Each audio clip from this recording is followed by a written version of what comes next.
is going to last for 4 weeks. Yes, 4 weeks. So every week we're going to have like a new topic. So this week we're going to talk about the introduction to cybersecurity, what is cybersecurity, the importance, what are system threats, attacks and vulnerabilities. Then we're going to talk about cyber risk and then the key terminologies to cybersecurity. And then the second week is going to be about networking. We'll get into what networking is and operating system. Then we also have the third week and the fourth week. So moving on, I'll be talking about what cybersecurity is. So cybersecurity is the practice of protecting computer systems, networks, and data from theft, damage, or unauthorized access. So it's basically protecting your devices, like any device you have, be it your laptop, your computer, your cell phone, like your smartphones, like any device that can surf the internet, is basically protecting that device from damage, protecting the data on your device from unauthorized access. And then we'll talk about the importance and relevance of cybersecurity. So the first is data protection. In the digital age, sensitive information is stored and transmitted electronically, which is internet. So cybersecurity ensures the confidentiality and integrity of this data. Protecting whatever data you have, or data you might have on the internet, be it your name, your passwords, your login details, because like the internet has like a lot of information about us. So you have to we need to learn how to protect this information. Then first was data protection, now is financial protection. So cyber attacks can result in financial losses for individuals and organizations. Cybersecurity measures help prevent such losses. So for instance, now I know personally I've gotten this type of call or SMS, like a random person calling you saying, "Oh, hello, I'm calling from your bank. I would like to know your BVN number because of this," or for whatever reason they want to know your BVN number. So giving this person your number might result in financial loss because the person was really not from your bank. Nothing happened to your bank account. So cybersecurity is basically going to teach us how to, avoid this type of things. Then we have national security. Governments and crucial infrastructure heavily rely on digital systems. Cybersecurity is crucial for protecting national security interests. Yes, every country, even every organization, needs to make use of cybersecurity. For instance, now in Nigeria, we have NITDA, which is known for the National Information Technology Development Agency, which was founded in 2001, and it's basically it implements ICT policies in Nigeria.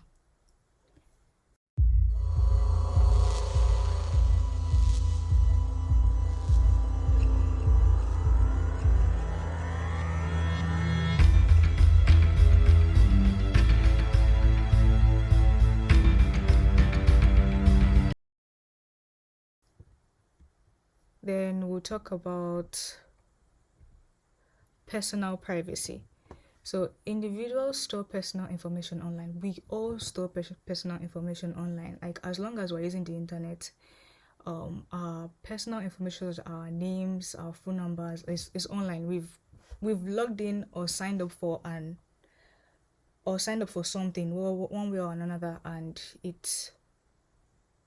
our personal information is on the internet. So so far we've talked about the importance and relevance of cybersecurity, like why we need to learn about cybersecurity. So does anyone maybe have a question or an input to what I've said so far?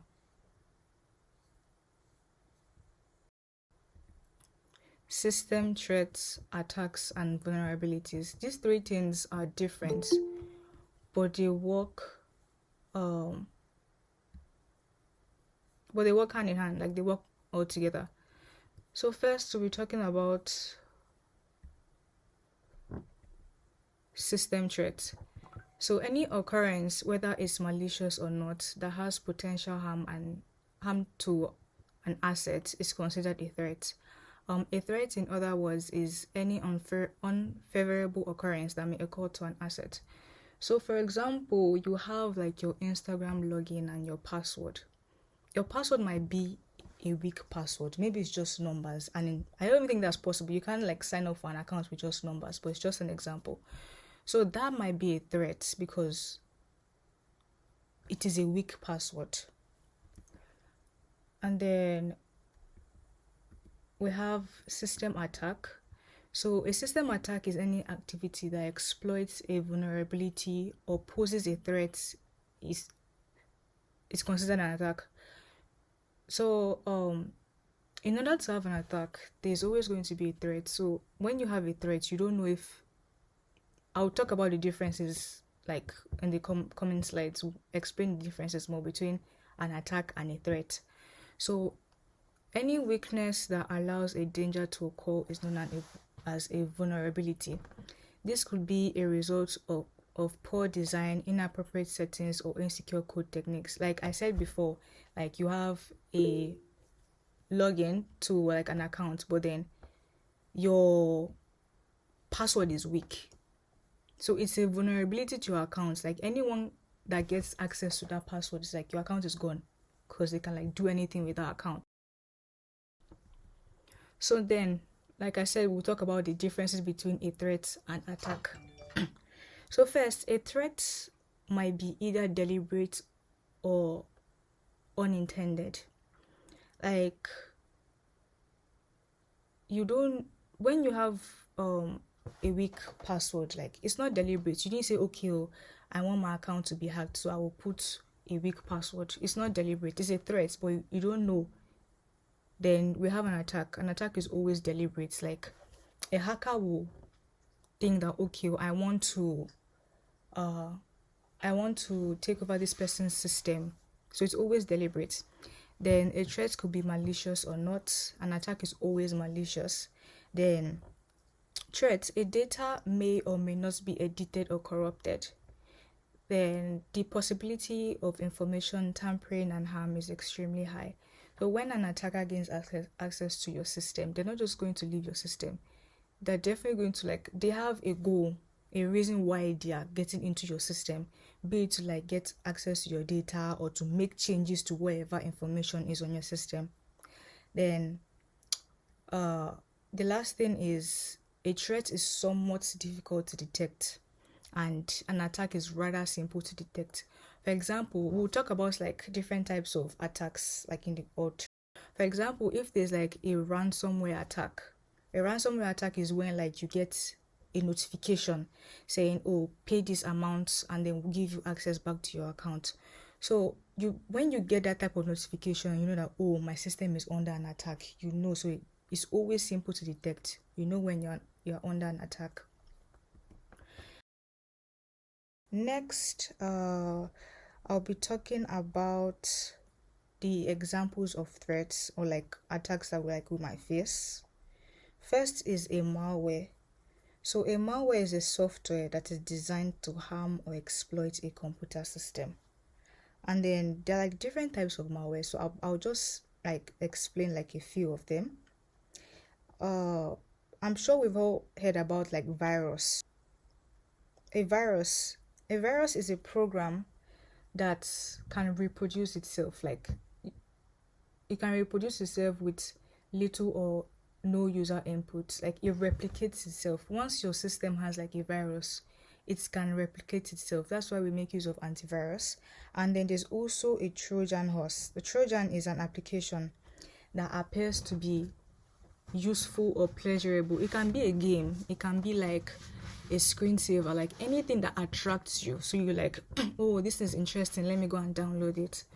So you download it and you're making use of it, but in the background, you can't see it. So in the background of whatever application you have downloaded, you can see something is going on. Maybe it's deleting your data or it's modifying your data. It's doing something in the background, but you won't know it. But then the difference between a Trojan and then a virus is that a virus, like I said, it replicates itself. But then Trojan does not replicate. Like, it's just one application that makes changes to your data in the background. And then what's next? We have phishing.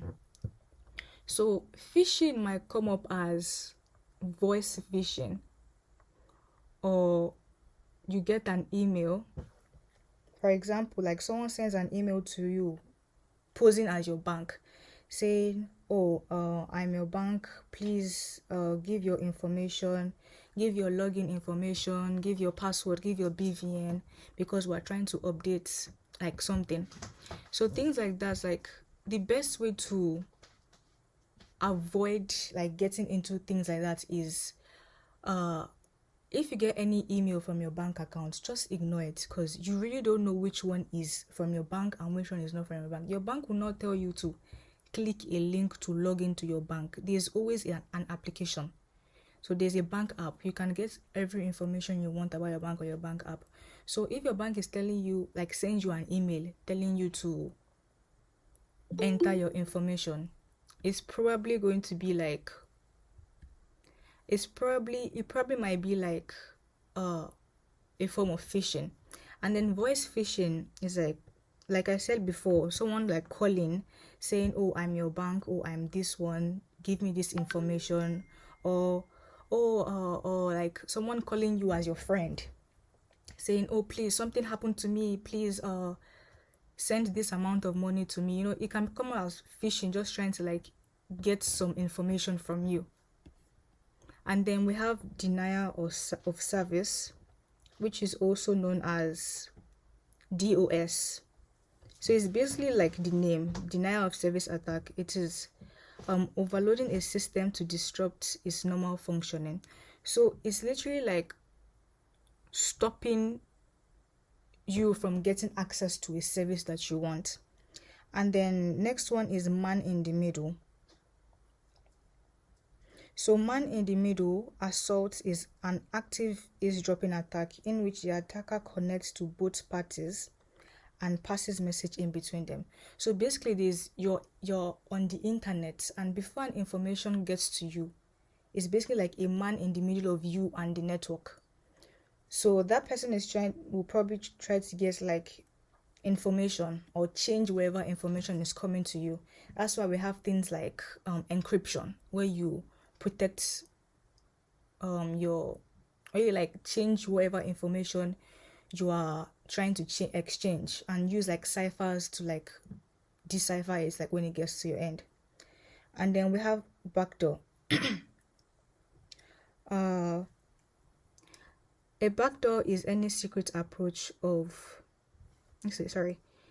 a backdoor exists in a variety of courses. Like it's basically like working in the background of whatever program you're on. And then we have the last one I'll talk about is what again? Social engineering. So social engineering is usually used to like commit fraud. Like it's very similar to phishing. Like I explained, phishing is like tricking you into giving your information out. So that's what social engineering is all about also. Like phishing is a form of social engineering. And then since we've explained the type of threats, we'll be moving on to cyber risk. So the risk that may occur if you have things like, if you have like vulnerabilities in your account or like your data, it's first thing that can occur, we all know, is data breaches. When someone like takes over whatever account you have. Like usually people are like, my Instagram was hacked, I clicked on this link and then my Instagram account was hacked. So data breaching is getting an unauthorized access leading to the exposure of sensitive data. And then we have financial loss. Yes, like when that phishing occurs and then you happen to fall for it, like you click the link and you give your information. So and the next thing you know, whatever money is in your account is gone. And then reputational damage is negative impact on an individual's or organization's reputation. So when an hacker gains access to your account, they're trying to like make changes. Like your information is like everything's on the internet. So once they gain access to it, everything is already like given to them. It's like you're giving your information to the hacker. And then operational disruption, interruption of regular business operations. So for example, if there's like a ransomware attack where the hacker is saying they want a ransom. That's what ransomware is all about. It's like the hacker takes over your system or the business's system, saying, oh, give me this information or give me this money, this amount of money, and then I'll give you access back to your account. So basically, like your business is meant to be going on like every day, but then all of a sudden this hacker has taken over your system. You can't do anything at work. So this is operational disruption. Then I'll talk about the key cybersecurity terminologies. Well, the class is actually coming to an end because we're almost done with it. So first we'll talk about firewall. So a firewall is a security device that monitors and controls incoming and outgoing network traffic. So when you're on the internet, there's always network traffic. So before the information gets to you, so the firewall literally stands in the middle of the traffic and, the flow of the traffic in the network. So that's why like it's advisable to always have a firewall. Okay, I think more people are joining now. Next is encryption. So encryption is the process of converting data into code to prevent unauthorized access. This type of unauthorized access would be like, for example, man in the middle. So it's like I explained before, it's like a person just standing in the middle of you and whatever information is trying to get to you. So if you learn things like encryption, like using cipher to like, change whatever information is trying to get to you from person A to person B. So it's process of converting your data into code. So we'll talk about encryption in the upcoming weeks. And then we have patch. A patch is a software update designed to fix vulnerabilities or improve security. So for example, like whoever is using iPhone, like iPhone users now, for example, they're always like, there's an update, there's a new update, you update your phone, but then you can't see any changes, like physically you can't see the changes, but in the background there's been one update or another. So maybe at that point a vulnerability was found in the system. So basically that's what patches is, a software update that is designed to fix whatever vulnerability was found in the system.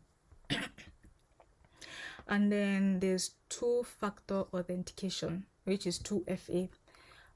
It is adding an extra layer of security by requiring users to provide two different authentication factors. For example, there's Google two-factor.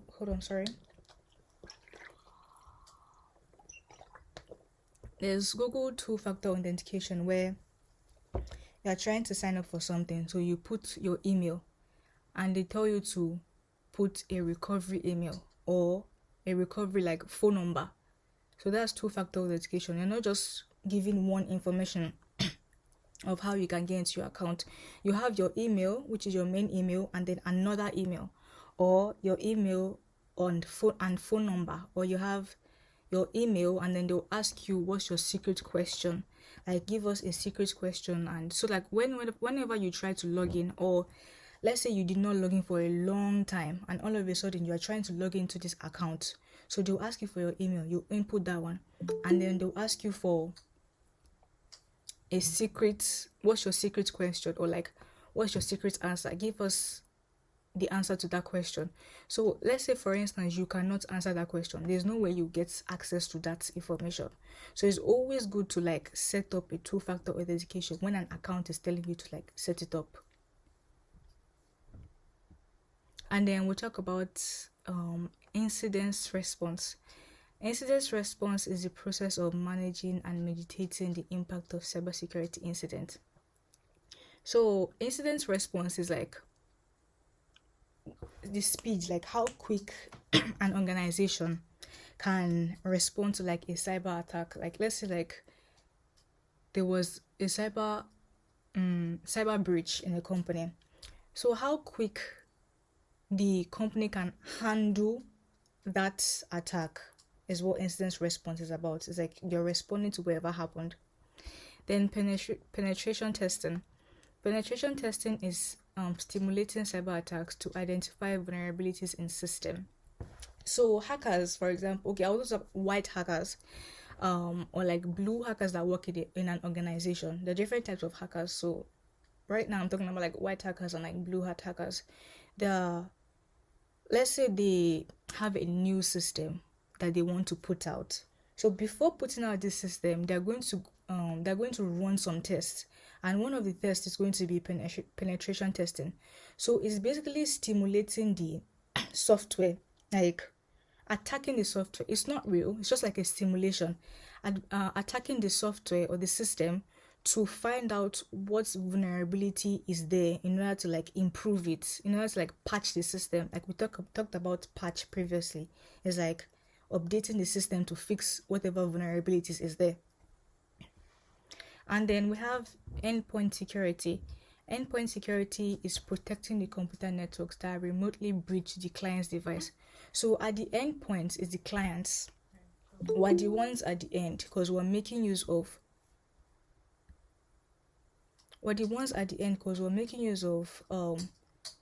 whatever application or whatever software the company has like put out for the public. So we're at the end. So making sure that the consumer side is secure, protecting the computer network around the consumer is what endpoint security is all about. So that's actually the end of this slide.